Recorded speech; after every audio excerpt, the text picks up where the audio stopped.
Польшча открывае мяжу з Беларусю. Колькі тонаў зброі Масква адправіла Менску, і як складаецца кар'ера Марыі Васілевіч ды іншых фаварытак Александра Лукашэнкі. Цягам на бліжэйшыя гадзіны самая важная і цікавая падзея аўторка. Я, Алесь Залеўскі, вітаю спадарства, і калі вам бяспечна, прашу паставіць лайк гэтаму відэа, каб болей людзей пабачыла навіны па-беларуску і без цэнзуры.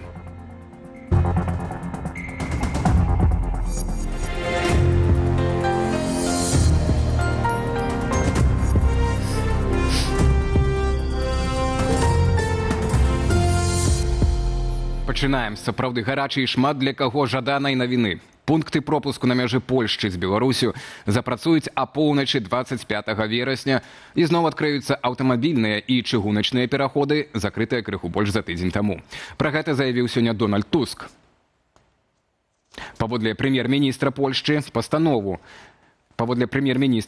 пастанову аднавіць рух прынялі, улічваючы важнасць транспартавых і гандлёвых зносінаў для краіны і яе партнёраў.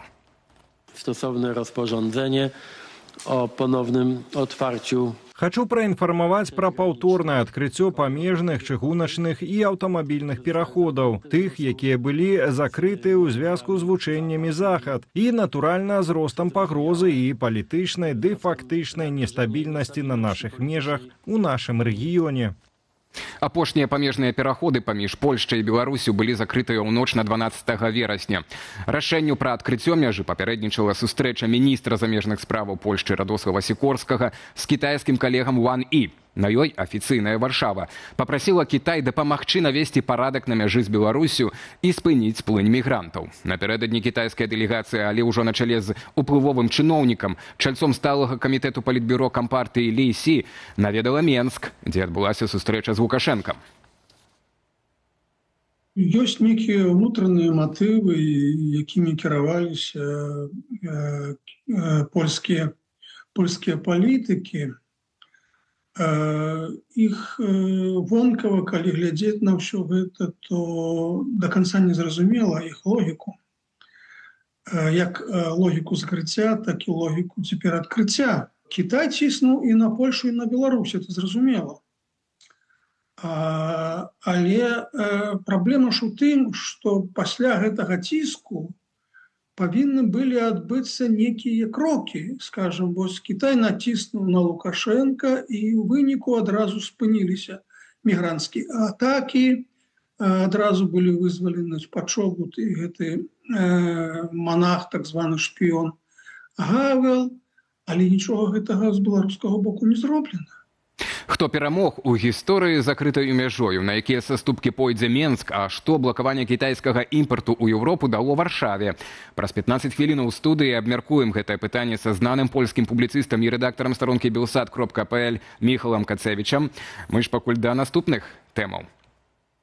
За дні ж закрыцця мяжы ў Берасці утварыўся сапраўдны транспартавы калапс. Больш за 130 грузавых цягнікоў, якія ідуць маршрутам Кітай-Еўропа, апынуліся тут. Паводле кітайскіх медыяў гаворка пра цягнікі, адпраўленыя пасля 12 верасня. Частка з іх ужо прыбыла ў Берасці і чакае мытнага афармлення. Астатнія ўсё яшчэ ў дарозе. У вагонах электроніка, аўтазапчасткі, тэкстыль ды іншыя тавары, прызначаныя для еўрапейскіх рынкаў.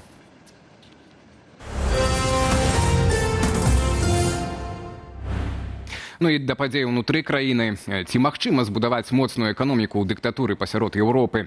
Лукашенка сёння прыняў з дакладам свайго прэм'ера і цёзку Александра Турчына. Ужо традыцыйна раскрытыкаваў дзейнасць ураду і даў новыя ўказанні, якія маюць палепшыць гаротную сітуацыю ў гаспадарцы. Што праўда, дасюль такія ўказанні чамусьці сітуацыі не паляпшалі. Можа, рэч у касяках? Валера Руселік сёння адслухаў усю нараду. Арганізоўвайце, напружвайце, прадавайце. Лукашенка прыняў з дакладам свайго прэм'ер-міністра Александра Турчына. Гаворка вялася пра эканоміку, дзе сітуацыя, калі верыць нават афіцыйнай статыстыцы, далёка не аптымістычная. Альбо, як акрэсліў Лукашенка, ёсць касякі. Што праўда, лічбы ў Лукашэнкі і Турчына чамусьці супадалі не заўсёды. Запасы на складах снижаются уже. Выросли на 2,5 миллиарда рублей. Ну, дай бог, если мы выйдем по итогу года, но снижаются, понятно, но как? Дзе лічбы ўсё-таки супалі, дык гэта ў падзенні шэрагу асноўных галінаў айчыннай эканомікі, найперш прамысловасці. Толькі за першае паўгоддзе сёлета сальда вонкавага гандлю таварамі склала минус 3 миллиарда 180 миллионов долларов США. То, что касается белорусской промышленности, есть огромные проблемы, а именно то, что мы производим неконкурентоспособную продукцию. Ни для российского, ни для китайского рынка. Если эту продукцию мы могли с хорошей маржой продавать, то только на европейских рынках, которые сейчас закрыты ввиду введения санкций против белорусских товаров и целых отраслей в целом. Менавіта на санкцыйны ціск наракаў у часе сустрэчы з Лукашэнкам і Турчын. Між тым праблемы ў айчыннай эканоміцы пачаліся значна раней, падкрэслівае Аліса Рыжыченко. Начиная с неэффективного управления, проектирования, деньги инвестировались туда, в такие проекты, как, например, у нас цементная отрасль, которая там, или деревообработка, которая в итоге не дала никакого плюса. Не инвестировались деньги в высокие технологии, в науку. Між тым і вяртанне на заходнія рынкі і доступ да высокіх тэхналогіяў, заўважае Рыжыченко, магчымыя толькі пры тэктанічных палітычных зменах у Беларусі. Валер Руселік, Белсад. Москва працягвае ўзброіваць Менск. З пачатку верасня ў нашу краіну з Расіі паступіла буйная партыя боепрыпасаў агульнаю вагою каля 1500 тонаў. Пра гэта паведамляе тэлеграм-канал «Супольнасць чыгуначнікаў Беларусі». Боепрыпасы скіраваныя на артылерыйскія базы Міністэрства абароны. Грузы дастаўляліся эшалонамі з расійскіх вайсковых арсеналаў. Першы састаў прыбыў на станцыю Асіповічы, што на Магілёўшчыне. У ім было 11 вагонаў, з якіх 5 з выбуховымі матэрыяламі. Другі эшалон быў заўважаны на Гомельшчыне, на станцыі «Цэнтраліт». У яго складзе 20 вагонаў, у якіх перавозяцца транспартава-упаковачныя кантэйнеры з ракетным узбраеннем. Пры гэтым, паводле звестак крыніцаў, гэтыя пастаўкі не былі звязаныя з вучэннямі «Захад-2025», што нядаўна скончыліся ў Беларусі. Адзін з намінантаў найвышэйшай праваабарончай узнагароды Еўразвязу – беларускі палітычны вязень, журналіст Пачобут. Сёння на супольным паседжанні камітэтаў Еўрапарламенту афіцыйна прэзентавалі намінацыю на прэмію Сахарова. Тым часам з'явіліся навіны ад самога Анджэя, якія у матэрыяле Ірыны Дарафійчук. Старшыня Саюзу палякаў у Беларусі Анжэліка Борас наведала ў калоніі палітычнага вязня Анджэя Пачобута. Я атрымала дазвол на наведванне. Сёння я бачылася з Анджэем у калоніі ў Новаполацку. Ён перадае цёплае прывітанне ўсім сябрам і незнаёмым. Ён пачуваецца добра псіхічна, атрымоўвае лекі, дзякуе ўсім за памяць. Сказаў, што Бог вызначыць кожнаму ягоны шлях.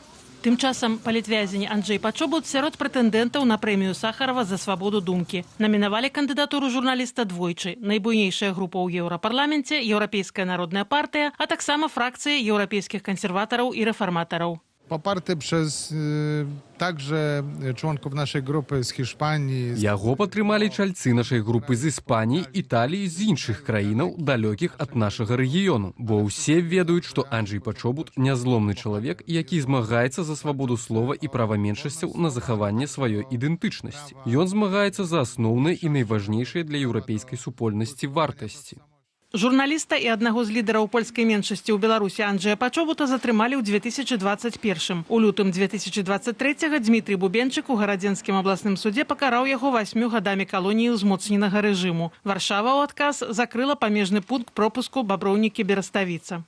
Поляки отказались вести даже разговоры по Пачобуту. А, Б, насколько меня информируют, Пачобут не хочет туда ехать. Анджэй Пачобут, паводле неафіцыйнай інфармацыі, адмовіўся пісаць прашэнне аб памілаванні і пакінуць Беларусь. Палітычны вязень мае праблемы з сэрцам, высокі ціск. Нягледзячы на гэта, яго неаднаразова змяшчалі ў памяшканне камернага тыпу. Uważam też, że Nagroda Sacharowa to jest też duża szansa na życie dla Andrzeja. Мяркую, ўзнагарода – гэта вялікі шанец на жыццё для Анджэя. Гэта павялічвае шансы на тое, што ён выйдзе на свабоду, што перажыве драматычную сітуацыю, у якой цяпер застаецца ён і шмат іншых беларускіх палітвязняў. Беларусы лаўрэатамі прэміі Сахарова за свабоду думкі станавіліся тройчы. Яе атрымлівалі Беларуская асацыяцыя журналістаў, Александр Міленкевіч і агулам беларуская апазіцыя. Думаю, было б вельмі сімвалічна, каб Анджэй Пачобут мог гэтую ўзнагароду атрымаць асабіста. Кароткі спіс з 3 намінантаў складуць па выніках таемнага галасавання 16 кастрычніка, а вызначыць лаўрэата 22 кастрычніка. Ірина Дарафейчук, Белсат. Краіны НАТО патрабуюць ад Расіі спыніць правакацыі ў іхнай паветранай прасторы. Разам з тым Паўночна-Атлантычны альянс заявіў, калі Расія не спыніцца, іх адказ на яе правакацыі будзе рашучым. Аліна Скрыбунова працягне. Невядомыя дроны парушылі паветраную прастору Даніі, Швецыі і Нарвегіі. У сувязі з чым на некалькі гадзін былі зачыненыя аэрапорта ў Копенгагене і Осла.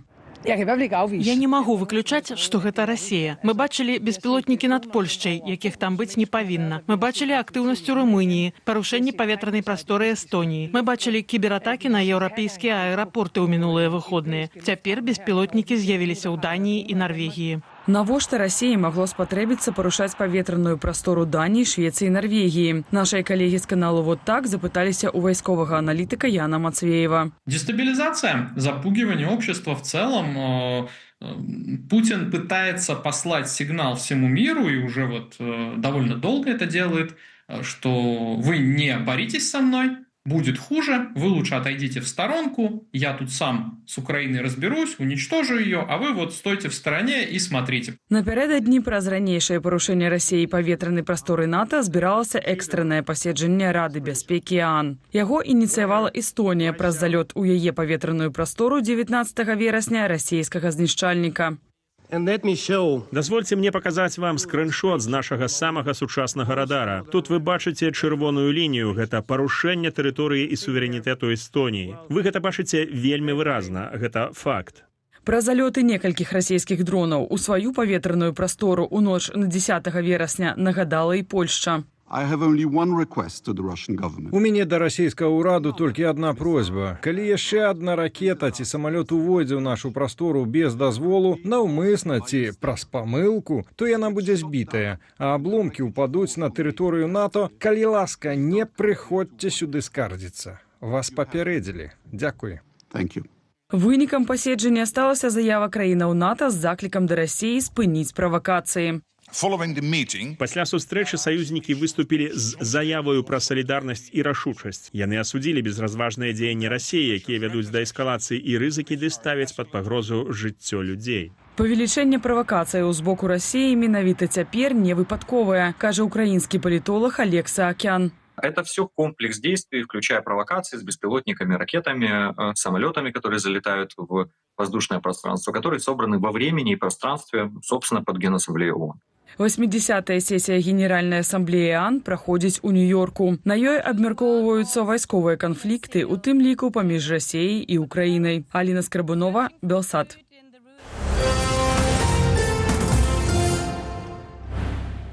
Польская паліцыя раскрыла дзейнасць буйной злачыннай групы, што нелегальна пастаўляла аўтамабілі прэміум-класу ў Расію і Беларусь, абыходзячы санкцыі еўразвязу. Затрыманыя 20 удзельнікаў групоўкі. Ім ужо выставілі абвінавачанні. Паводле звестак Цэнтральнага следчага бюро паліцыі за апошнія 5 гадоў замыснікі прадалі каля 600 дарагіх аўтаў. Ад BMW і Mercedes да Porsche, Lexus і Range Rover. Для маскавання схемы яны выкарыстоўвалі падстаўныя фірмы ў Польшчы, Літве, Чэхіі, Нямецчыне, а таксама юрыдычныя асобы з Беларусі, Азербайджану і Казахстану. У выніку аперацыі паліцыя сканфіскавала элітныя гадзіннікі і ювелірныя вырабы, арыштавала маёмасць, а таксама замарозіла рахункі на суму каля $3 мільёнаў. За капітальны рамонт плоцім, а ўласна рамонту няма. Жыхары Рэчыцы запісалі відэазварот да Лукашэнкі. Скардзяцца на стан дамоў на вуліцы Пралетарскай. Сцены і фундамент трашчаць, а да мясцовых уладаў не дагрукацца. Без каментара. Мы платим. За что мы платим? Вот в таком мы бараке живем. Вот, все валится. Ничего не делается. Куда нам обращаться? Вот эта крыша скоро упадет. Марыя Васілевіч, яшчэ адзін доказ таго, што былыя фаварыткі Лукашэнкі ў далейшым жыцці не прападаюць. Нашыя калегі з бюро апублікавалі міні-расследаванне пра супольны бізнес з Васілевіч і Алены Казак. Таксама удзельніцы так званага кавуновага батальёну Лукашэнкі. Міс Беларусь 2018. Фаворитка Лукашенки. тэлевядоўца, дэпутатка, а цяпер бізнес-вумен, як даведаліся журналісты бюро. Болей за год яна сузаснавальніца кампаній «Амалем», дастаўца медычнага і касметалагічнага абсталявання. А бізнес-партнёркою Василевич сталася Алена Казак, одна з удзельніц Кавуновага батальону. Елена Казак – это очень близкая женщина к Лукашенко, она его личный врач. То есть он ей, притом она не просто врач, она врач-реаниматолог, анестезиолог-реаниматолог. То есть здесь мы можем говорить о том, что Лукашенко веряет фактически в ее руки свою жизнь. Это коллаборация между Василевич и Казак есть не что иное, как кумовство и коррупция, безусловно. Бюро звяртае ўвагу, што ў 2024 годзе па бухгалтарскай справаздачнасці кампанія «Амалем» фактычна дзейнасцю не вяла і прыбытку не мела. Затое атрымала крэдыт больш за 1,5 мільёна беларускіх рублёў. Мы можем сделать вывод, что сам бизнес уже функционирует, у них есть какие-то договоренности. На сегодняшний день пока понятно только то, что один из аппаратов, которыми торгует фирма «Амалем», был приобретен в клинику «Анти-Эйдж Клиник», которую буквально в том году возглавила Елена Казак. Журналисту бюро Василевич сказала, цитата, «Вы помыляетеся, у вас недокладные звестки». Маўляў, дачынення да «Амалем» яна не мае. Марыя Сысой, Белсат. У аб'ектыве на гэтым ставім кропку. Больш інфармацыі ў нашым тэлеграм-канале, QR-код на вашых экранах. У апісанні да гэтага відэа на YouTube інструкцыя, як глядзець і чытаць Белсат бяспечна, а ўжо праз момант у нашым эфіры. Вітаўт Сіўчык з тэмамі, якія патрабуюць неадкладнага абмеркавання і галоўнае адкрыццё мяжы з Польшчай, правда. Чаму афіцыйная Варшава прыняла такое рашэнне? Ці звязана гэта з лёсам Анджэя Пачобута, якога сёння наведала ў калоніі Анжэліка Борыс? Як іншаму нашаму калегу Вячаславу Лазараву пагражалі слепатой у вязніцы? Як давяраць байсол і чаму заходніх мільёнаў не хапае на тое, каб дапамагчы усім вызваленым палітвязням? Пра ўсё гэта сёння ў студыі Белсат сардэчна запрашаю. Абы паспець это ўсё абмеркаваць. Дакладна.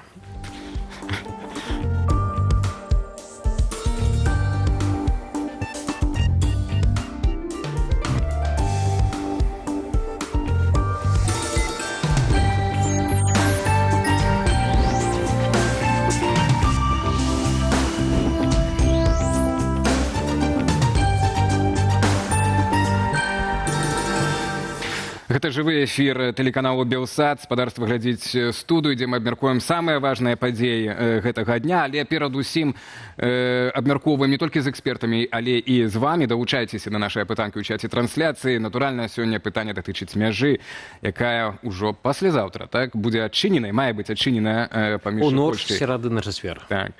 Хто перамог у гісторыі з зачыненнем мяжы? Менск, Варшава, Пекін.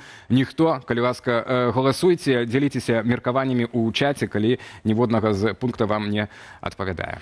Власне, як вядома, пункты пропуску на мяжы Польшчы з Беларусю будуць адкрытыя апоўначы 25 верасня. Зноў пачнуць працаваць аўтамабільны і чыгуначны пераход, якія былі закрытыя 1,5 тыдня таму. Пра гэта заявіў сёння польскі прэм'ер-міністр Дональд Туск. Такое рашэнне прынялі, цытата, з улікам важнасці транспартавых і гандлёвых зносінаў для краіны Польшчы і яе партнёраў. Stosowne rozporządzenie o ponownym otwarciu. Хочу праінфармаваць пра паўторнае адкрыццё памежных, чыгуначных і аўтамабільных пераходаў, тых, якія былі закрытыя ў звязку з вучэннямі захад, і, натуральна, з ростам пагрозы і палітычнай ды фактычнай нестабільнасці на нашых межах у нашым рэгіёне. Спадарства, да нашага эфіру далучаецца публіцыст, галоўны рэдактар Белсат.пл Міхал Кацевіч. Міхал, добрый вечар. Вечар добры, спадар Міхал. Добрый вечар. Чаму адкрылі мяжу? Яшчэ зусім нядаўна, пасля заканчэння захаду 2025, мы чулі выказванне афіцыйных польскіх асобаў, што мяжа ўсё роўна застаецца закрытай, і вось цяпер ёсць новае рашэнне. Ну, такие высказания, наверное, были потому, что все в Польше понимали, что Запад был только официальной причиной закрытия границы, а тут дело в других факторах и в других ожиданиях с польской стороны. Во-первых, свобода для Andrzeja Poczobuta, который для Польши является главным заложником режима Лукашенки. И, во-вторых, spokojna granica, znaczy zakończenie wszelkich prowokacji i migracyjnego kryzysu na polsko-białoruskiej granicy. To główne ожидания i Zapad, конечно, był takim wygodnym pretekstem, żeby zakryć granicę, no точно накануне uczeni Zapad była sytuacja z oswobodzeniem części założników Łukaszenki, w tym числе z częścią żurnalistów Bielsata, no wśród nich nie nachodził się Andrzej Poczobut. Znaczy, główne oczekiwanie Polski nie było wypełnione i w takim случае dla Warszawy prosto oswobodzenie bez Andrzeja Poczobuta jawiało się jakimś, no, może ja bym сказал, no takim niedrużebnym все такое шагом со стороны Минска и попыткой показать что-то Дональду Трампу и США, и Западу, но одновременно надавить и показать что-то Польше. И поэтому было решение про закрытие границы. И сейчас, если граница будет открыта, опять же, Запад, закончение учений Запад является претекстом, но тут была за кулисами этого всего была очень такая серьезная дипломатическая игра. Были визиты и в Минске, и в Warszawie представителей Китая, были разговоры с Брюсселем, были разговоры в Вашингтоне, были разговоры с США. Так что это дипломатическая игра, и все надеемся, что результатом этой игры было такое давление на режим Лукашенко и такое давление при помощи закрытия границы, что наконец-то часть этих условий, которые для Польши являются главными, значит, освобождение Андрея Почобута и ну, пока обещание, поэтому что будет дальше, мы посмотрим, обещание закончения кризиса на границе польско-белорусской и спокой просто вокруг этой границы. Мы этого ждем, и как будет, это увидим в ближайшие часы, в ближайшие сутки просто. Ну, пока ждем просто результатов этой дипломатической игры.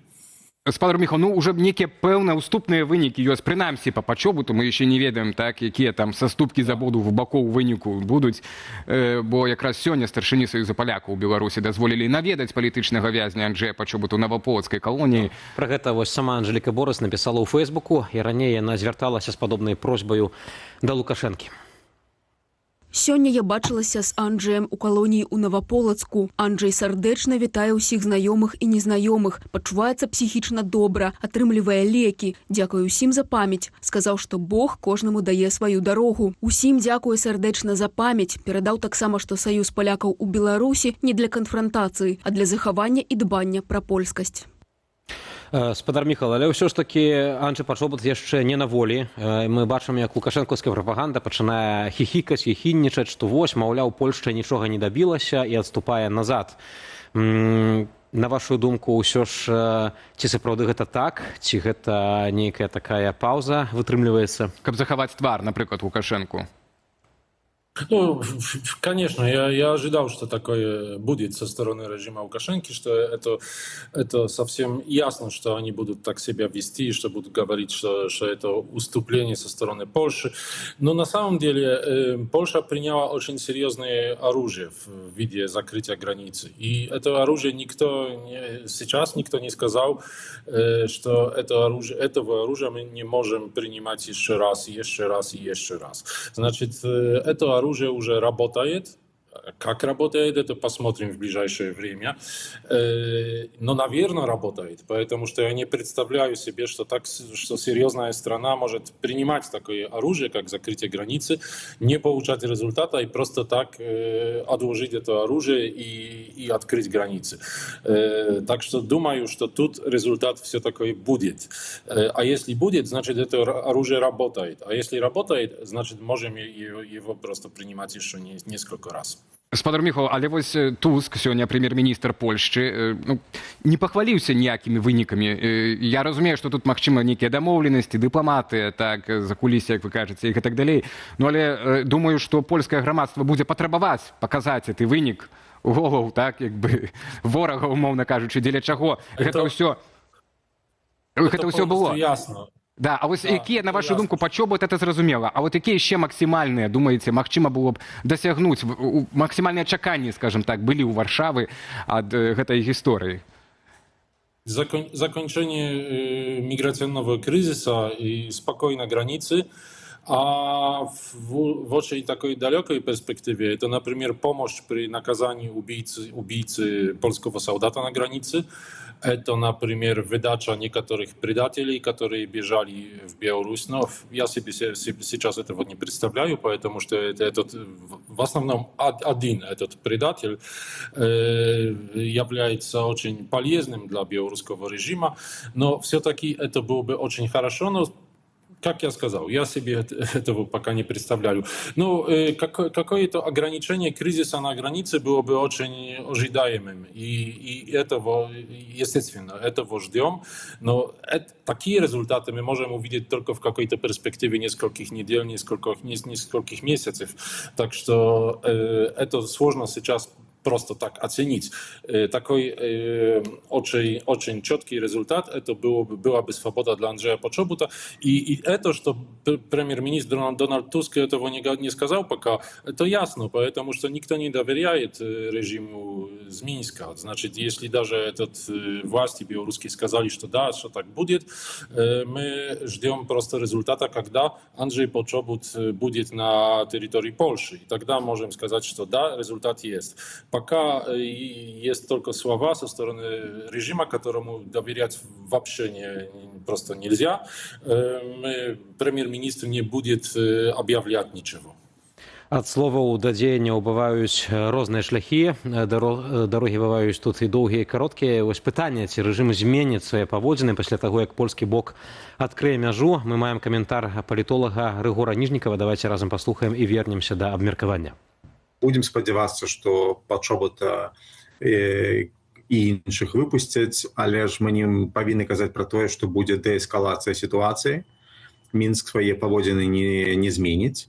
Мінск, я думаю, што хутчэй за ўсё будзе рыхтавацца да таго, што ў нейкі час мяжа будзе зачынена. То бок, каб гэта не стала вось такім вось як сітуацыя зараз, што вось апынуліся непадрыхтаванымі, а будуць ужо рыхтавацца да таго, што гэта ў нейкі час адбудзецца, бо яны будуць працягваць выкарыстоўваць міграцыйны ціск. Яны таксама ведаюць, што Масква таксама будзе працягваць рабіць правакацыі гібридныя. Ну вось ці Варшава гатовая так да гэтых дзеянняў. Вы кажаце, што гэтая зброя, мяжа, што яе можна будзе яшчэ выкарыстоўваць далей, так? Ці не ёсць это так, што калі цяпер не будзе істотнага выніку, ну то і сама зброя гэта будзе спаленая, так скажам так. Ну, умоўна кажучы, рэжым знойдзе нейкія зноў, як з санкцыямі было, нейкія лазейкі, як абысці, як мінімізаваць для сябе гэтыя рызыкі. В каком-то смысле да, я согласен, но думаю, что для белорусской экономики, особенно для экономики белорусской элиты, значит, этого, что они получают прямо в карман от границы, это будет очень болезненно, если такие закрытия границы будут постоянно, если Польша будет постоянно принимать такое решение. Тогда я думаю, что это будет очень болезненно для белорусской экономики. Намного, даже масштаба сложно представить себе, намного более болезненно, чем для польской экономики. Для польской экономики это вообще не будет даже видно, что это закрытие получает какое-то влияние на польскую экономику. Только для нескольких компаний, транспортных польских компаний и некоторых компаний, которые еще торгуют с Белоруссией. Но для белорусской экономики это, конечно, будет болезненно. Болезненно тоже будет, когда Китай некоторый раз будет вынужден присылать кого-то в Минск, присылать кого-то в Варшаву, чтобы вести переговоры между Польшей и Белоруссией, потому что это так и получается. Так что думаю, что для Лукашенко, конечно, Такая ситуация, что этот кризис будет повторяться, значит, граница будет закрываться со стороны Польши, что Лукашенко будет повышать или уменьшать давление на границу. Вполне реальна такая ситуация. И даже бы сказал, что так и может быть в ближайшее время.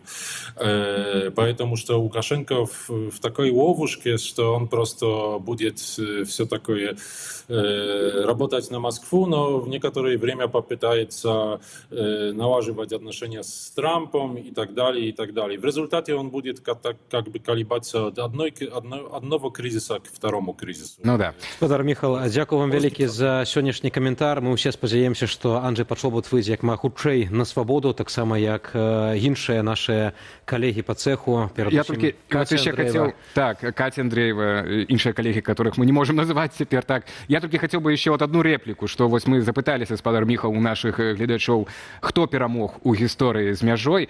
Менск, Варшава, Пекін, як вы думаете, найбольш галасоў, які варыянт атрымлівае? Якая столица? На сегодняшний день? Не знаю, сложно сказать. Я скажу Варшава, но думаю, что белорусские зрители могли сказать Минск. Пекін, показаў аўтарытэт. Як арбітр. Так, показаў аўтарытэт у гэтым рэгіёне, прыйшоў, разруліў. Але пабачым, якія будуць рэальныя вынікі яшчэ. Господар Міхал, дзякую яшчэ раз вялікі за гэтую размову. Размаўлялі мы з Міхалам Кацевічам, галоўным рэдактарам Белсат.пл.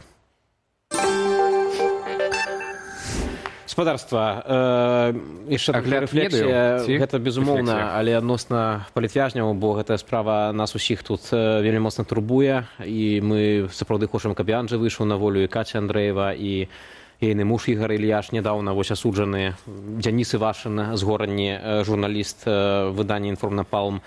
Вельмі спадзяемся, што ўсё ж такі будуць зрухі ў гэтай справе, вельмі на гэта спадзяемся. Так, журналісткі тут бая, журналісты, ой. Так, памятаем пра ўсіх палітвязняў, а зараз мы маем такую традыцыйную рубрыку «Агляд рэгіёнаў», і першая тэма са Слуцку. Там вось жыхарка мясцовая перамагла бюракратаў з райвыканкаму. Жанчына выхоўвае 5 дзяцей, адно з якіх мае інваліднасць, і згодна з законам кожныя 4 месяцы ўлады вяртаюць шматдзетнай маці грошы, якія яна патраціла на патрэбы дзіцяці з інваліднасцю. Калі жыхарка Слуцку прыйшла ў выканкам па кампенсацыю за памперсы, чыноўнікі адмовілі ёй, маўляў, у чэках напісана «майткі», таму шукайце правільныя крамы і правільныя памперсы. Параілі шматдзетнай маці спадарня не поддалась и написала у Министерства працы и социальной обороны и добилась справедливости. Видео белорусский ТикТоку набрало 140 тысяч проглядов, 370 комментариев. Могло бы больше. Труда и социальной защиты мне ответили, что вы вправе к этим неправильным чекам и вообще к любым чекам прикладывать иные документы, в описании которых есть эти слова принципиальные: трусики, подгузники, пеленки, впитывающие. Это сертификаты продукции. То есть на каждый такой чек я взяла официальный документ, вот такой, где написано черным по белому: трусики, подгузники, хаггис, которые в чеке не выбивают. И спокойно теперь могу сдавать эти чеки. Резюмируем. Если вы попали в такое же положение, как я, где вам тетя исключительно в рамках закона и исключительно по букве закона отказывает, не предлагая никакой помощи, никаких иных решений вам понятных, не останавливайтесь. Пишите письма.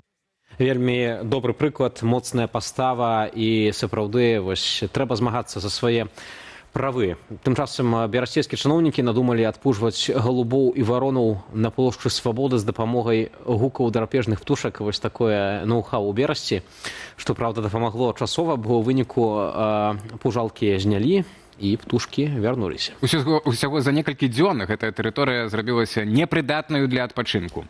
Берасцейцы скардзяцца, што немагчыма прысесці на лавачку, прайсціся па алеі або нават адчыніць вокны ў кватэры. Нараканне пачынаецца з самой карканне, прабачце. Карканне нараканне. Так, пачынаецца з самой раніцы, а смурод памёту трымаецца да вечара. Вось такі графік. Брест, площадь Свободы. Зря радовались некоторые жильцы данного района, так как вновь убрали оповещение против ворон. Все засрали, все воняет, все продолжает вонять. Это была просто исключительная мера. Было какое-то шествие здесь у них, и они сделали чисто для себя, чтобы на голову не насрали. Цікава, чыя там гукі былі: сокалаў, арлоў, каго драпежнікаў, грыфы. Яшчэ адна навіна тым часам з іншай часткі краіны, з Ганцевскага раёну. Жыхарка адной з вёсак там распавяла ў тык-ток гісторыю пра кукурузу на калгасным полі каля ейнага дому. Нядаўна яе ўбралі камбайнам, аднак невялікая частка пачаткаў засталася, ну, ведаеце, так па-безгаспадарчу ляжаць на зямлі. Пасля гэтага поля перааралі жанчыне. Зрабілася шкада кукурузы, таму яна пацікавілася ў знаёмага юрыста, ці будзе лічыцца крадзяжом, калі яе сабраць з поля. Знали, что в Беларуси можно получить штраф за поднятый початок кукурузы на колхозном поле, даже если оно уже скошено от 3 до 10 базовых величин, и это будет считаться как мелкое хищение. Напротив моего дома колхозное поле, там росла кукуруза. Ее недавно убрали, но, конечно же, не без потерь. Это работала техника, не ручная работа.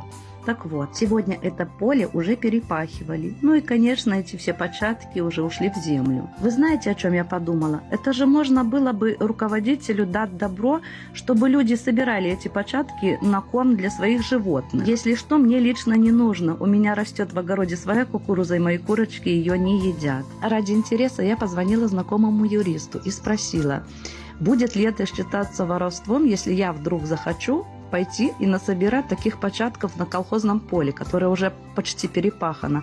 На что он мне ответил: нет, нельзя. Это будет считаться воровством. А какое наказание за это, я вам озвучила в начале ролика.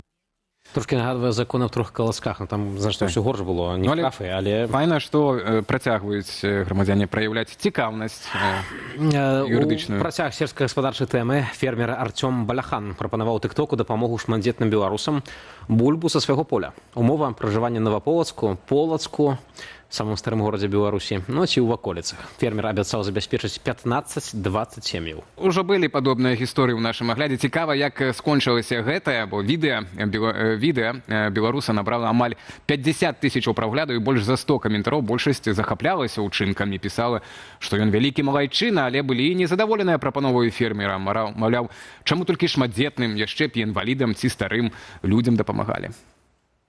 Многодетные семьи, пишите, пожалуйста, в личные сообщения мне либо в Инстаграм, либо в ТикТок. Мы с вами обговорим, Полск-Новополск, выберем 15-20 человек, и я привезу вам бульбу.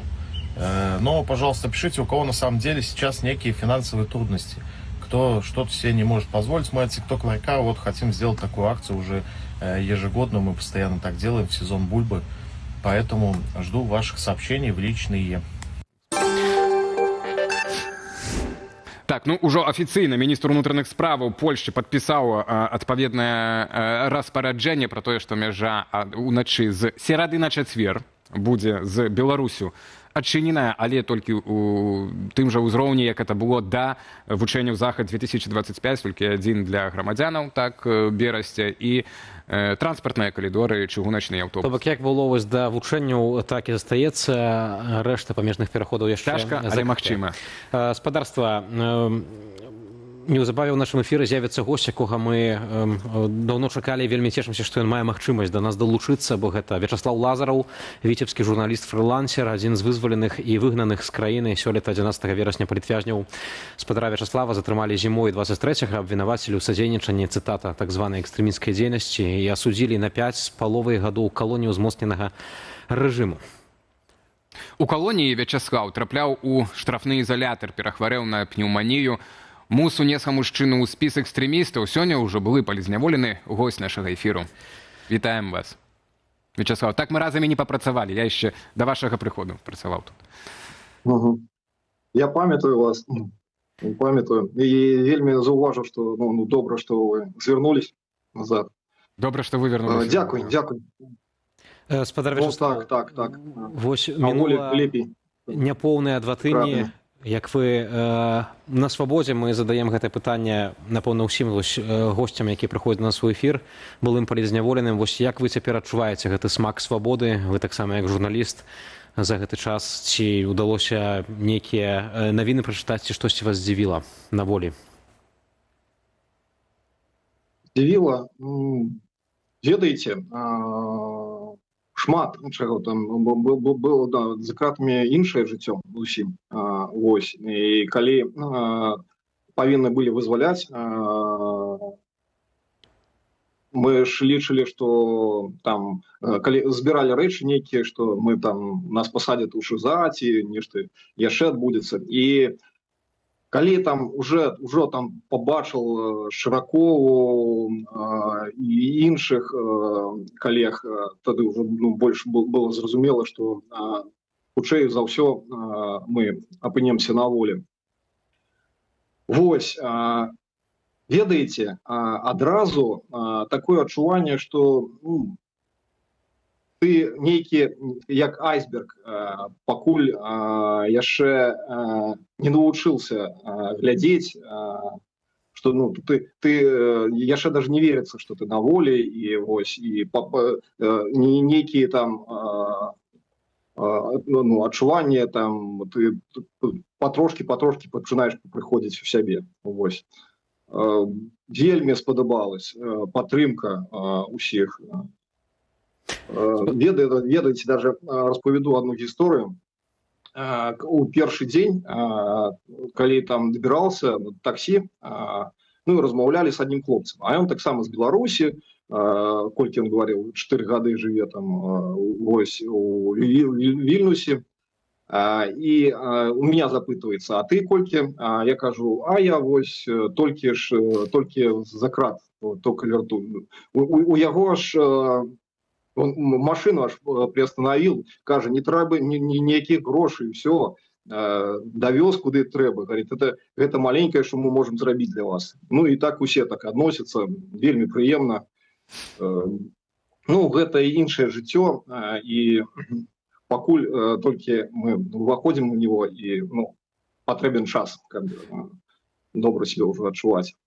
Вячеслав, а як адносіцца, ці ўжо маеце, бо вы з Віцебска, так? Якія рэакцыі з Віцебска? І ці вы нагу падтрымліваеце сувязь? Я ведаю, што у вас і маці таксама ж, так, яна прыходзіла на суд, і жонка, і агулам, вось, як горад вас падтрымліваў, не падтрымліваў, цяпер якія сувязі у вас ёсць, і вы яшчэ як бы не на тым, скажем так, свеце, каб усталёўваць кантакты, вяртаць свае кантакты, вяртацца да жыцця.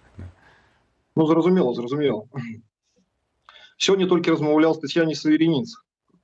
Калі толькі пачула голас, я толькі не казаў, хто там, она адразу даведалась, што гэта я. Вось, добра паразмаўлялі. Яна такая жанчына, якая ей самой зараз цяжка. І Паша за кратамі, сама там адчувае себя дрэнна зусім. Вось. Але ўсё роўна яна трымаецца добра і падтрымлівае усіх, і калі з ёй паразмаўляеш, падымаецца... Можа шмат не расказвайце, Вячеслав, можа шмат не расказвайце, так, як это падтрымліваеце, што не думаю, ще в Беларусі. Я ўдакладню вось чытаў вашу гісторыю, як вы сядзелі, і там жудасныя былі гісторыі, не адна. І вось, што вас якраз выпадкова, але вот вы былі в Мальцы Белсата, калі вас затрымалі, і пасля гэтага вы кажаце, што вас распранулі да майтак і кінулі у адстойнік. Там нават іншыя сядзельцы абураліся, вас зімой затрымалі. Пасля вас там пагражалі абліць атрутай, каб вы аслеплі. Вы за 9 месяцаў памянялі 18 камер. Так званы кол вам зрабілі. Стваралі атмасферу. А навошта ўсё гэта рабіў? Таму што калі чытаеш гісторыі з 30-х гадоў, 37-га, там это ўсё рабілася дзеля прызнаных паказанняў. Для таго, каб все прызнання, так, я быў японскім шпіёнам і польскай контрвыведкі, там і яшчэ штосьці, так? Дзеля чаго такі каласальны ціск аказвалі на вас? Ведаеце, незразумела. Мне здаецца, што гэта падавіць нейкую істоту, што ты нічога не вызначае, што нейк такой ціск, давление. Просто самы ціск дзеля ціску, то бок нават выніку не патрэбна. Это як садызм. Так. То Гаспадар Вячеслав таксама ўражвае тое, што гэты садызм праяўляўся абсалютна ў розных установах на розных, скажем так, этапах вашага арышту. І ў Раус у Віцебску, калі вас распранулі да маетак узімку і пакінулі міліцыянты. І таксама у СІЗА, калі вядома, што затрымалі таксама і пасадзілі ў СІЗА вашу жонку і вы бралі ўсю віну на сябе, абы яе адпусцілі, бо ў вас тады вось дзіцятка было ў такім узросце грудное дзіця. Так, і гэта проста не падлягае ўвогуле нейкай... Немагчыма гэта зразумець, ці вось гэтыя каты, бо інакш іх назваць нельга, яны адкрыта прызнавалі, што, напрыклад, вашу жонку, якая карміла ваша дзіцятка, затрымалі і змясцілі ў ізалятар для таго, каб вы там супрацоўнічалі там ці нешта пайшлі на нейкія саступкі для іх. Так. Следчий не скрывал. Он так и казал, что нам твоя жонка не потребна. Треба, каб ты там казал, нейк там нечто на видео отказал, ну, нечто такое. Тиск. Каб на відео розказав. Які про колег, каб розказав, хто ще працює. Дзеля чого? Вот эта вся машина такая працює, катавання. Гэта сістэма, яна ж працуе яшчэ з НКВД. Нічога не змянілася. Ты же падыходы. Так же ўсё робят. Так сама і ціск, і падсаджваюць нейкіх утак, каб выведаць нейкую інфу. Нічога не змянілася. Вось. Вядома таксама, што вось за першыя паўгода, калі вы былі ў калоніі, вы сведчылі, што за паўгода 80 дзён, амаль 3 месяцы атрымоўваецца, амаль палова гэтага тэрміну, вас трымалі ў штрафным ізалятары, ў гэтай катавальні. Зноў-такі, ці яны гэта неяк аргументавалі, ці гэта было таму, што вось вы адважна прадстаўляліся начальніку калоніі прынцыпова на беларускай мове, напрыклад, ці гэта за тое, што вось узгадваўся Белсад? Так. З першага дня, калі апынуўся ў калоніі, у першы дзень адразу мне пасадзілі ў ШІЗА. Не было нічога не зрабіў, все, так, і так пайшло. І 10-80 сутак таксама ў ШІЗА садзілі. Прыходзіць нешта там, трэба ісці там, як это кажуць, наказанне. Приходишь там и кажут там, что там ты там нечто там то это не заробил, ну нечто такое надуманное, вось. А потом кіраўнік колонии открыто кажет, вось про тебе писали в интернете, что неяк там хтосьці там збирает гроши и яшчэ что-то, все. Я тебя попередил, что коли про тебя нечто будут писать, будешь сидеть. Ну и все. Зноў ШІЗА. Неяк так атрымалася. Гэта страшэннае сведчанне. Мы таксама не маем інфармацыі часта пра многіх палітвязняў, якія знаходзяцца цяпер за кратамі. Ведаю, што вы знаходзіліся ў калоніі разам з Александром Фядутам, а таксама Андрэем Паротнікавым. Ці маглі б вы таксама для нашых гледачоў расказаць некалькі словаў, у якім яны стане, і ці сапраўды у гаспадара Александра ў прыватнасці ўсё вельмі дрэнна са здароўем? У Александра, так, его тиск, про Александра или про Андрея? Ведаете, у Александра, у его тиск великий, с сердцем дрэнна, его, покуль я ведаю, отправляли на РБ у лекарню.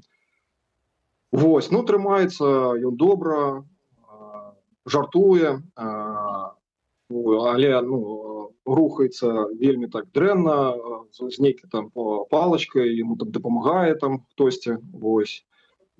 Такі добры настрой. Вось. А ось з Андреем Паротнікам больш складана. Ён як попаў у ШІЗА, там першы раз, нейкі час прайшоў, потым попаў зноў. Там казали, что у нас обовязково каждый тыдзень мы смотрим контуры. Ось, и он там, некто кто казал, что он нечто там пачаў распавядаць там забароненае.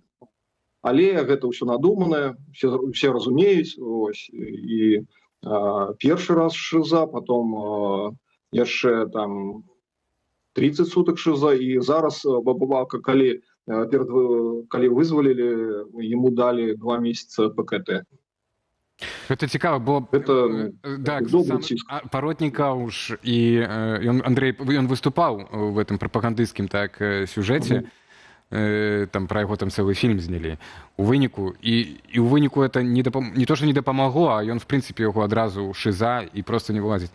Гаспадар Вячаслаў, вялікі вам яшчэ раз дзякуй за не толькі за ваше сведчанне, але таксама за вашу прынцыповасць. Я нават не магу уявіць, якое вам пекла давялося перажыць за гэтыя апошнія гады. І вялікі вам дзякуй за сведчанне, за тое, што вы такі моцны, сумленны беларус. Выстаялі. Насамрэч, гэта гонар, што вось сярод журналістаў такія людзі, як гаспадар Вячаслаў Лазараў, нядаўна вызвалены палітвязень і прымусова вывезены ў Літву, быў цяпер госцем студыі Белсат. Дзякуй вялікі. Гаспадарства трошкі у працяг тэмы звязаныя з палітычнымі вязнямі. Вядома, што Байсол выплаціць усе сабраныя беларусамі грошы палітычным зняволеным, якіх вызвалілі і выгналі з краіны 11 верасня, у тым ліку з улікам Міколы Статкевіча, які адмовіўся выязджаць, хутчэй за ўсё быў вернуты ў засценкі. Фонд Байсол сабраў у 2 разы больш грошай, чым планаваў, і спачатку вырашыў пакінуць лішкі ў рэзерве для тых, хто в наступных партыях, напэўна, выйдзе. Аднак пасля крытыкі перадумаў. Спачатку ў фондзе пастанавілі раздзяліць паміж вызваленымі 52 асобамі толькі 50 тысяч еўра. Менавіта такая была першапачатковая заяўленая сума збору, якую ў выніку беларусы перавысілі больш як удвая. Рэшту Байсол збіраўся зарэзерваваць для наступных групаў вызваленых палітычных вязняў. Аднак такое рашэнне не ўсе ўспрынялі адназначна. Вось як, напрыклад, яго пракаментавала мастачка Ніка Сандрас. Аддайце грошы людзям. Усё, што сабралі, падзяліце на 52, у тым ліку Статкевіч, і раздайце. Мы збіралі грошы для гэтых людзей. Выйдуць новыя, разбяромся з новымі. Вас, фонд, беларусы не давалі паўнамоцтва ўтрымліваць, замарожваць сродкі. Мы хацелі праз вас перадаць дапамогу людзям, якія выйшлі на волю. Гэты допіс здабыў розгаласу ў Фейсбуку. У выніку Байсол скарэктаваў пазіцыю.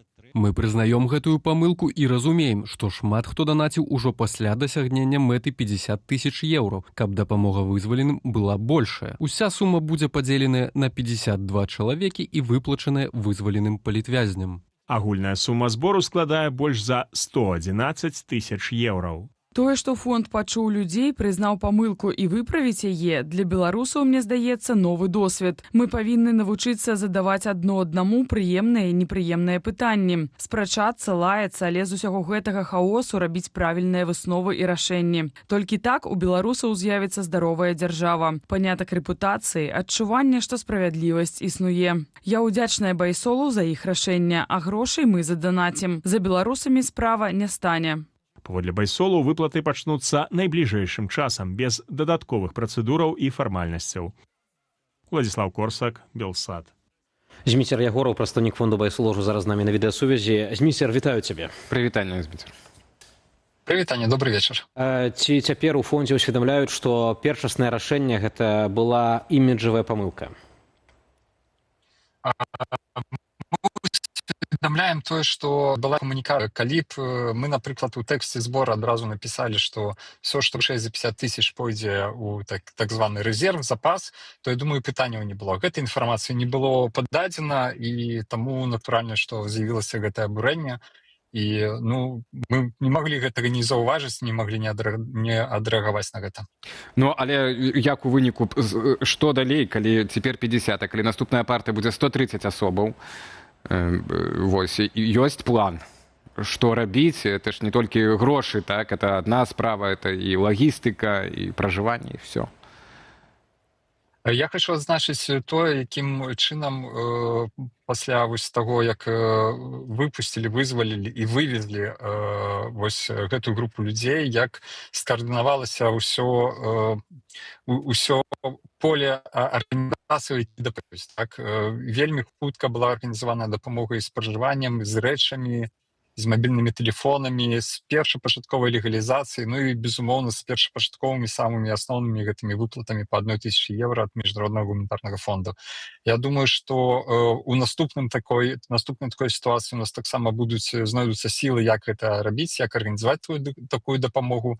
Ну але мы тут безумоўна спадзяемся на салідарнасці беларусаў, на салідарнасць можа з нейкіх інстытуцыянальных донараў, іншых арганізацый працаваць з гэтым. Зміцер, згадаў ты таксама донараў, пэўныя заходнія інстытуцыі, міжнародны гуманітарны фонд.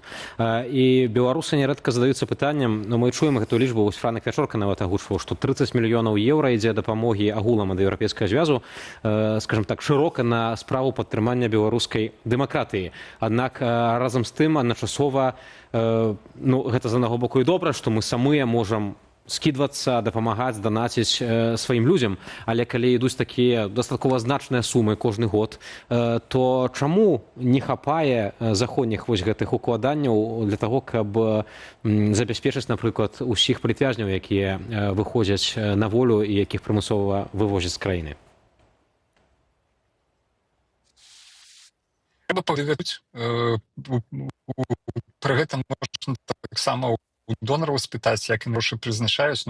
30 мільёнаў ці колькі там яшчэ не атрымліваюць гэта. Так, ёсць безумоўна міжнародны гуманітарны фонд, які мае досыць прыстойныя добрыя сродкі і вельмі добра іх выдае менавіта на дапамогу палітвязням, там увогуле пытанняў няма.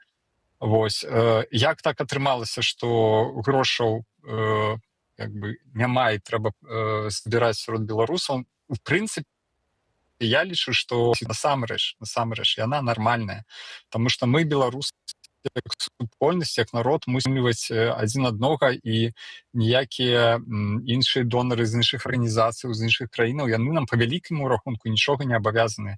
Гэта наш свядомы выбар падтрымліваць іншых беларусаў. Вось тое, што нам дапамагаюць, даюць грошы на медыа, даюць грошы на нейкую адукацыю, культурніцкія праекты, даюць грошы на палітвязняў, гэта цудоўна, гэта выдатна, трэба гэтымі магчымасцямі карыстацца, але нельга цалкам на іх палягаць, нельга цалкам на іх спадзявацца, таму што невядома, як зменіцца сітуацыя праз месяц, праз год. У беларусаў ёсць толькі беларусы ў гэтым сэнсе назаўсёды, так? А сітуацыя палітычная можа змяняцца вельмі хутка. Так, тут пытанне таксама ў прыярытэтах. Вось ты згадаў пра тое, што гэта ў донараў трэба запытвацца, чаму пэўныя грошы выдаткоўваюцца на такія сферы ці іншыя. Але, скажам шчыра, я сам чуў такія меркаванні тут у Варшаве сярод беларускай дыяспары, сярод беларускіх уцекачоў, што як так, вось нейкія івенты праводзяцца, канферэнцыі, на гэта грошы ёсць, вось, а на нейкую такую дапамогу мусім самыя збіраць. Яшчэ адзін момант. Агулам, калі кажам пра байсол, мы ведаем, што яшчэ да 2020 года паўстала ініцыятыва, але ў 2020 годзе асабліва гэта было бачна, якая была моцная беларуская салідарнасць, што гэта стала такой, ведаеш, інстытуцыяй салідарнасці рэальна беларускай, дзе людзі аднаму дапамагаюць. Аднак вось такія акцыі, як зараз была, калі было не патлумачана, куды пойдуць якія грошы, пра гэты рэзерв не было раней сказана, мы бачым мноства каментароў, мы бачым абурэнне беларусаў і зніжаецца давер. Ці байсол неяк збіраецца вяртаць вось гэты давер беларусаў? Робім все магчымае. Для нас таксама гэтая сітуацыя новая, з гэтым вывазам вялікай колькасці палітвязняў. Мы імкнуліся ўсяляк максімальна хутка арганізаваць гэтую дапамогу, уключыцца, сабраць грошы, і, безумоўна, файна, што беларусы хутка падключыліся. Тое, што гэтага рэзерва не ўдалося назбіраць, у тым сэнсе не ўдалося пракамунікаваць гэта правільна, гэта адна сітуацыя. Другая сітуацыя тое, што калі мы говорим, что такими дзеяннямі наносіцца іміджу, безумоўна, все маюць права, все могуць дапускаць памылкі. Іншая справа, як потым з гэтымі памылкамі мы працуем. Альбо мы закрываемся, мы в доміку і не прызнаемся і адстрэльваемся, альбо мы робім з гэтага высновы і робім лепш. Выпраўляем тое, што зроблена было неправільна, і робім высновы на будучыню. Вось, у гэтай сітуацыі, я думаю, што мы бачым па каментарах, як каментуюць людзі нашае рашэнне пра тое, каб усе грошы ўсё ж такі пайшлі в гэтай групе палітвязняў. Мы бачым, што гэтае рашэнне было прынята пазітыўна, што мы на шляху з гэтым. Дзякуй, Дзіма. Дзякуй вялікі за тое, што падключыўся да нашага эфіру. З намі на сувязі быў Зміцер Ягораў, прадстаўнік фонду Байсол, і размаўлялі вось пра гэтую сітуацыю абурэння беларусаў тым, што вось сабралі у Байсол у 2 разы больш грошай, чым планаваў, і хацеў частку грошай у рэзерв адкласці на наступную партыю вызваленых. Так, але людзі абураюцца, што заплацілі грошы і свае ахвяраванні канкрэтна вось палітвязням і не чакалі такога. Дзякую яшчэ раз Змітру за тое, што далучыўся да эфіру. А тым часам пальму першынства у нашай апытанцы ў чаце трансляцыю у пытанні «Хто перамог у гісторыі з зачыненай мяжой?». Я нагадаю, што ўначы середы на чацвер ужо толькі што міністр унутраных справаў Польшчы падпісаў адпаведнае распараджэнне аб адкрыцці мяжы. Якія там вынікі? Вынікі такія, што яшчэ да Дзімы Ягорава у нашым эфіры перамагаў варыянт Пекін. Перамог у гэтай гісторыі, але цяпер это толькі другое месца. На першым месцы ніхто. Варшава і Менск на апошніх месцах. Ну, Менск на апошнім месцы, на думку нашай аўдыторыі, дакладна у гэтай гісторыі не перамог. Мы ж будзем глядзець па выніках, я думаю, бліжэйшыя дні, а можа нават і тыдні. Дзякуй вялікі, спадарства, што былі з намі гэтую гадзіну. Ставім на гэтым кропку. І лайк трансляцыі, калі яшчэ гэтага не зрабілі. Працавалі Олег Залеўскі і Вітаўт Сіўчык. Добрага вечара. Пакуль.